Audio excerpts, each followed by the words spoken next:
Station thermale renommée dans la vallée de l'Oued Bouhamden, signifiant le bain des damnés, auquel on préfère aujourd'hui l'appellation Hammam Dabber, qui réfute la légende locale qui affirmait que les formes que l'on devine représentent les participants à une noce pétrifiée par Dieu car elle était incestueuse.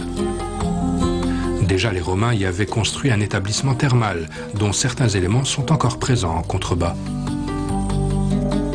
En tout cas, Guelma la féerique a toujours attiré ses visiteurs par l'hospitalité de ses habitants et la diversité de sa nature qui inspire le plus souvent des artistes comme la jeune artiste italienne Susanna Carpentino, venue en séjour à Guelma et repartie avec dans ses bagages un tableau peint lors de son passage dans cette ville qu'elle n'est pas près d'oublier.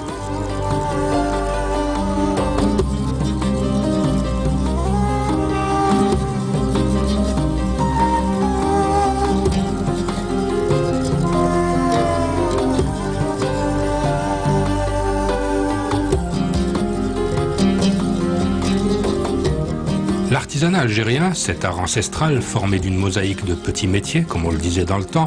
touche aussi bien le textile que la bijouterie, la céramique, la poterie, le travail du bois que la dinanderie. À travers cette activité, la tradition se perpétue et se régénère au fil du temps pour donner divers objets utiles à notre quotidien ou pour améliorer et embellir notre environnement et nos atours.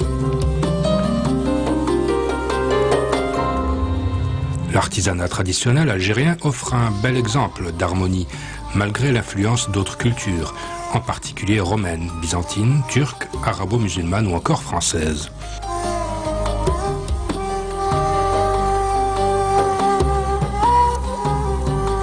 Ces influences sont perceptibles de nos jours à travers, entre autres, les techniques du filigrane, de la granulation, du découpage ajouré de formes rondes, du décor curviligne et de l'emploi des chaînettes.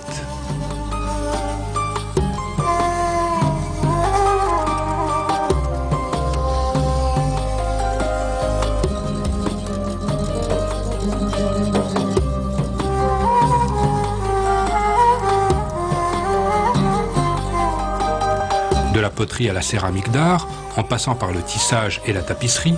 l'artisanat algérien est très ouvert à l'universalité en raison de la position géographique de notre pays, de la proximité de l'Europe, de l'Afrique noire et de l'Orient, qui l'ont fortement influencé à travers ses formes, ses couleurs et sa diversité.